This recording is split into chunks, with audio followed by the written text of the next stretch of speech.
आज एक तस्वीर भी आपको खास है, वो दिखाएंगे हम, और ये आपको देखना भी चाहिए क्योंकि दुनिया का सबसे शक्तिशाली मंच और वहां प्रधानमंत्री नरेंद्र मोदी की मौजूदगी। ये महज इत्तेफाक नहीं है बल्कि पिछले 8 वर्ष में किए गए नपे तुले कई कूटनीतिक कदमों का एक नतीजा है। पीएम मोदी इस समय G7 की बैठक में हिस्सा लेने के लिए जापान के हिरोशिमा में है। उनकी बैठकों का सिलसिला शुरू हो गया है और वहां से तस्वीरें भी भारत की बढ़ती ताकत की गवाही देने वाली आ रही हैं।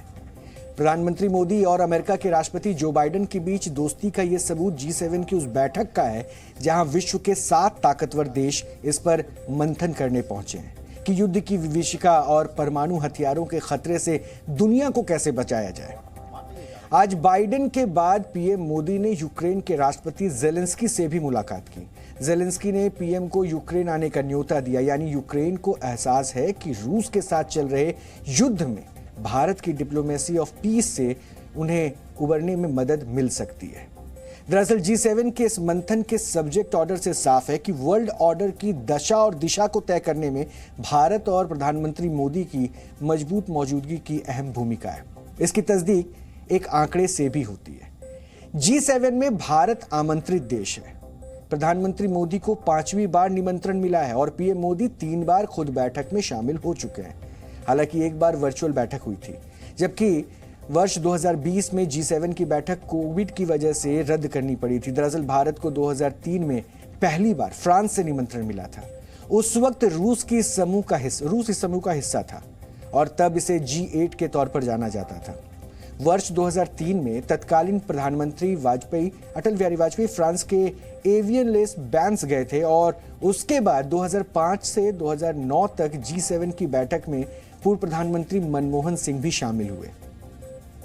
तो ये तो आपने G7 का इतिहास देखा, लेकिन आज की खास तस्वीरों को आज हम एक वीडियो विश्लेषण के जरिए आपको दिखाना चाहते हैं।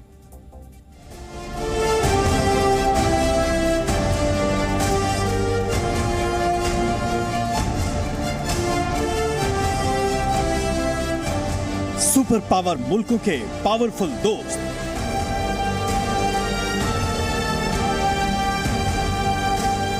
G7 में बाइडेन मोदी साथ साथ।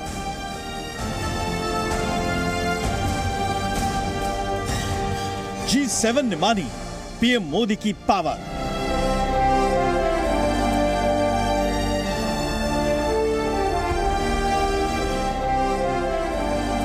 जापान की धरती पर प्रधानमंत्री नरेंद्र मोदी से मिलने वालों की लिस्ट लंबी है, लेकिन आज की ये वो 2 तस्वीरें हैं जिसको पूरी दुनिया ध्यान से देख रही है। G7 में शामिल महाशक्तियों को भी पीएम मोदी से मुलाकात का ऐसा ही इंतजार रहा। जिस अंदाज में दुनिया की सबसे बड़ी महाशक्ति यानी अमेरिका के राष्ट्रपति Joe Biden PM Narendra Modi से मिलने के लिए आगे बढ़े, एक बार फिर वही पुरानी केमिस्ट्री दिखाई दी जिसे देख पाकिस्तान और चीन जैसे देश जल गए थे।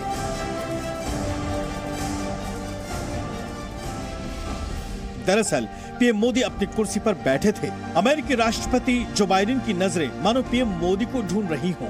उनकी नजर जैसे ही प्रधानमंत्री मोदी पर पड़ी, बाइडेन मुस्कुराए। फिर क्या था, पीएम मोदी ने भी भारत की महान संस्कृति का परिचय देते हुए अपनी कुर्सी छोड़ उठ खड़े हुए और अमेरिकी राष्ट्रपति को गले लगा लिया। यही नहीं, दोनों महान नेताओं ने एक दूसरे का हाथ थामे रखा, जो साफ बताता है कि अब भारत दुनिया की महाशक्तियों के बीच सबसे अहम जगह रखता है। आपको बता दें कि ये पहली बार नहीं है। पहले भी जो बाइडेन पीएम मोदी से मिलने के लिए कई बार आतुर दिखाई दिए हैं।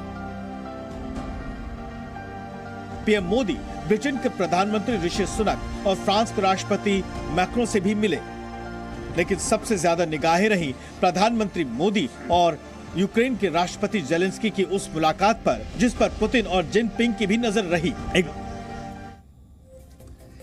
संयुक्त राष्ट्र के बाद अब G20 दुनिया का सबसे ताकतवर संगठन है और बड़ी बात यह है कि इस बार G20 की अध्यक्षता भारत कर रहा है और उसकी एक बैठक 22 मई से 24 मई के बीच कश्मीर में होने वाली है।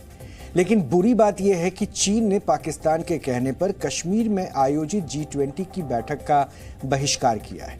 हो सकता है कि तुर्की भी कश्मीर में बैठक का हिस्सा ना बने, क्योंकि चीन और तुर्की पाकिस्तान के दोस्त हैं और कश्मीर पर हमेशा पाकिस्तान का पक्ष लेते रहे हैं। G20 की 200 से भी ज्यादा मीटिंग भारत के 56 शहरों में हो रही है। इन्हीं में से एक बैठक G20 टूरिज्म वर्किंग ग्रुप की भी है जो जम्मू कश्मीर में होनी है। पाकिस्तान और चीन ने पहले भी इस बैठक का विरोध किया था और अब चीन ने भी ये कहते हुए बैठक से दूरी बना ली है कि कश्मीर एक विवादित इलाका है, लेकिन ये सिर्फ कहने की बात है। कश्मीर में होने जा रही G20 की बैठक से दूरी बनाने के पीछे 3 बड़ी वजह हो सकती है। पहली वजह यह है कि भारत के साथ चीन के संबंध फिलहाल तनावपूर्ण है और दूसरी वजह यह है कि चीन पाकिस्तान की सहायता से POK और गिलगित बल्तिस्तान से CPEC प्रोजेक्ट के तहत सड़कें बना रहा है, जिसका भारत विरोध करता आ रहा है। और तीसरी वजह यह है कि पाकिस्तान ने वर्ष 1963 में POK यानी पाकिस्तान के कब्जे वाले कश्मीर की 5000 वर्ग किलोमीटर जमीन चीन को दे दी थी। तब से चीन सही गलत हर मुद्दे पर पाकिस्तान का साथ देता रहा है। भारत कश्मीर पर दुष्प्रचार करने वाले देशों को सिर्फ यही जवाब देता है कि कश्मीर भारत का अभिन्न अंग है और इससे आगे अगर बात होगी तो वो पाकिस्तान के कब्जे वाले कश्मीर पर होगी। चीन की G20 वाली चालबाजी पर भी हम एक छोटा सा रिपोर्ट आपको दिखाना चाहते हैं। 双方将就双边关系、务实合作以及共同关心的问题深入交换意见。驻北京外秘书司金总理还将赴上海访问。中国作为最大邻国和主要新兴市场国家。 Scene